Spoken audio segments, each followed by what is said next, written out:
Oxfam has been working in Uganda since the 1960s, focusing on development and humanitarian programs to support practical and innovative ways for people to lift themselves out of poverty. In its country's strategy, Oxfam continues to support livelihood options for youth through piloting innovations in rural and urban areas. We target vulnerable groups, especially women and youth. Our work on youth is informed by the demographics in Uganda, whereby 48% of our population is under the age of 15, 78% is under the age of 30, of which above 75% are either unemployed or underemployed. Arubis is an ICT for Youth Employment initiative, which provides youth with knowledge on web design, IT skills, and creative multimedia to improve their opportunities in formal and informal employment. We've been implementing two key programs for the youth. One has been Arubis ICT program, which targets youth out of school, especially S4 dropouts. Couldn't continue because to the university. It's not that because I failed, but I passed. I got 16 points, and there was no one who would sponsor me. Of course, we are in a digital age where young people actually respond faster in the digital application than any other thing because they see their product. Now I can't say I'm a professional web developer. People relate to me as a video producer, and I got so many connections here and there, and yeah, I would say I'm in a better spot now. The training also puts emphasis on life skills and targets vulnerable youth, mostly from the informal settlements, who are faced with many socio-economic challenges that hinder them from progressing in life and making meaningful contributions to their societies. We've attracted youth from 8 districts in West Nile region who have enrolled through the program, and we use what we call the BITS Academy curriculum. We started learning other programming languages like JavaScript, went through PHP, and again they introduced us to content management system, that is CMS, use of WordPress, using Joomla, stuff like that. I'm doing video graphics, I can do editing, I can go to the field.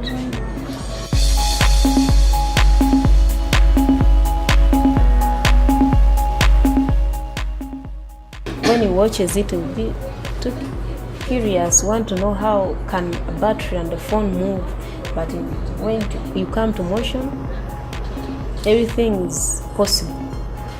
So far we have 5 groups, 2 in Arua, 1 in Koboko, 1 in Nebi, and 1 in Moi, where the graduates of the BITS school are doing business on their own. Basically, the services that Ultimate Data Center are offering are graphic design, web development, videography, and the other secretarial services. Of course, the existing ICT businesses were already having advantage over us, but as of now, as I talk now, I think if I am to rate Ultimate Data Center in Koboko, I think it should be the second best or the best ICT center in Koboko.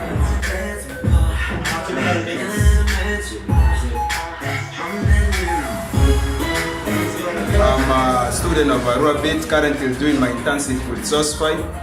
I'm also on graphic design. You can see we design things like poster. I made this myself, that, all this we design at Source5. You need the best place for your poster, come here at Source5, we deal with you practically. Never single like Maxine, I'm a have to say I in the days. Internet Now, run by the social enterprise Simfa Uganda, is the other ICT for Youth initiative providing ICT training, employment opportunities, and agriculture market information. Simfa Uganda was created by the Internet Now funded Oxfam project, whose main objective was to impact and enhance livelihoods in the northern Uganda using information technology-driven approaches. We have so far until end of last year, 2015, employed up to 717 youth in microwork. We have trained 6,042 community members in basic ICT. Being an ICT student, I picked up the advantage of working with Silver Uganda immediately after my graduation. I am so happy and so optimistic of the opportunities I've gotten within the organization. I serve the organization. I'm happy of what I'm doing and I love what is going on. I stand a high chance of getting more opportunities within the organization. In BPO currently, we've recruited and employed over 1,000 people that have gone through our hands. They have gained IT skills and other managerial skills that they can employ within the rest of the world. We are working with 9 farmer groups in 3 sub-counties of Paicho, Awach and Kochgoma. Out of these, up to 1,000 of them have enrolled on our online marketplace called the Commodity Source Platform, where they're selling their products and being able to access better markets and better prices.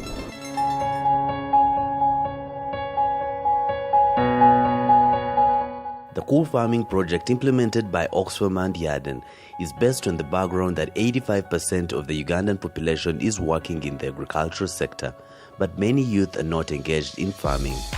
Cool farming therefore aims at encouraging youth to engage in farming as a business. The youth are now able to use the modern farming practices that they've acquired, the knowledge and skill to apply or replicate in their different fields. The Cool Farming project is making farming gainful, accessible and attractive for youth. As I talk now, I have goats, I have cows, I have my motorcycle, and then I've started my small business I operating. The total number of beneficiaries that we've been working with in the Cool Farming program has been 550, with more women participation of 60%. And we had 100 bags of GNAT. We sold it to a certain man at 95,000 each bag. And we got 9,500,000 as group. And out of that money, mine was 1,900,000. And that money, I used it. I bought a bull and an ox plow of 250,000.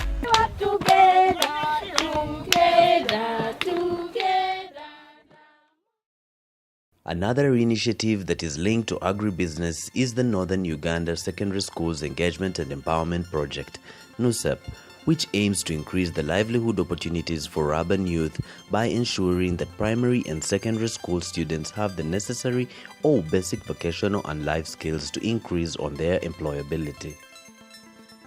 We've been working in schools through school clubs.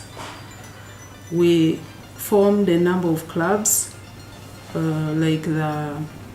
have the catering clubs, we have the building clubs, we have cool farming clubs, and this look at specific enterprises or activities.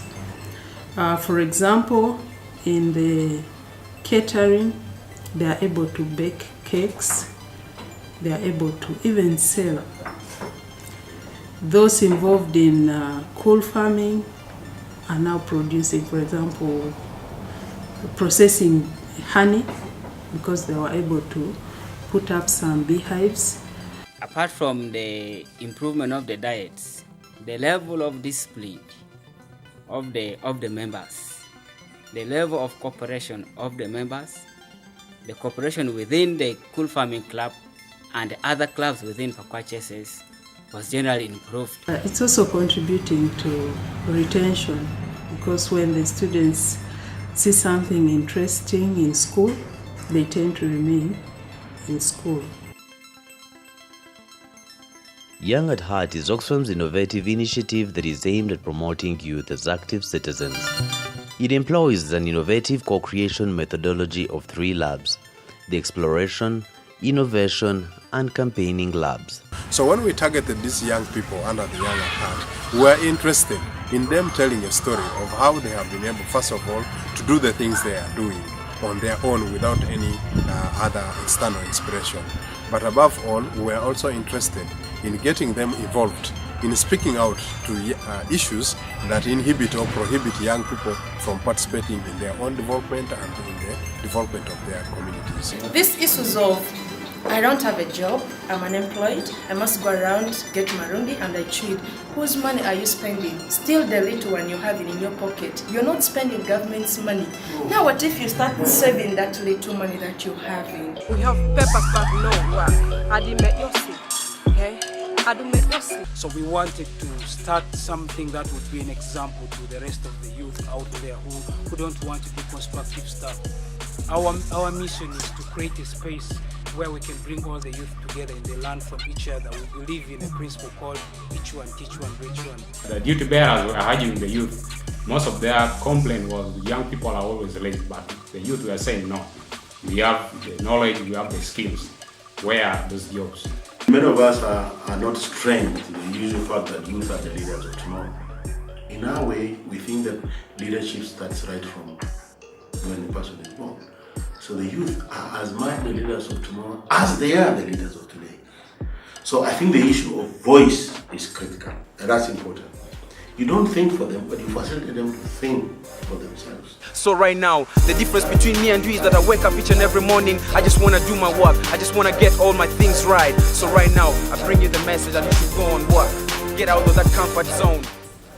If we are to continue on this journey, we need to keep tracking what the young people are interested in. We need to respect their ideas and also appreciate their participation as we implement. Commendable efforts have been put in place by various stakeholders in order to promote youth engagement and empowerment. However, a lot more still needs to be done because the problem or the plight of young people still exists. That is, unemployment and poverty still exists, and therefore we call upon government and all other stakeholders to strengthen youth engagement and empowerment. The biggest potential of the country is in its youth, people who are under the age of 30. The biggest potential because of two things. One, of course, they have the issue of numbers. 3, they represent the future of the country. And 4, they are also a big asset in terms of energy, in terms of creativity, and in terms of the potential for them to learn new things and therefore be part of the transformation of the society. And that is why we look at the sectors that we think are critical in transforming the youth. Of course, you look at the scales, in terms of the education system, you see it responsive, you see it building citizens that are useful, you look at opportunities that are coming out of the emerging digital age in this era, in this century, the whole issue of ICT skills, are they prepared not just to be useful within their locality, but also as part of global citizens? Are they part of that transformation? The second area, of course, is in the issue of not just the skills, but also the life skills, the ability to communicate and to ask, to make demands of their rights, but also to relate with the wider world with confidence. In terms of civic competence, how do they engage, for example, what is topical at the moment in terms of the political process, the governance process, the policy design processes, how are they involved? These are the issues why we think the issue of youth is critical for our vision of the world.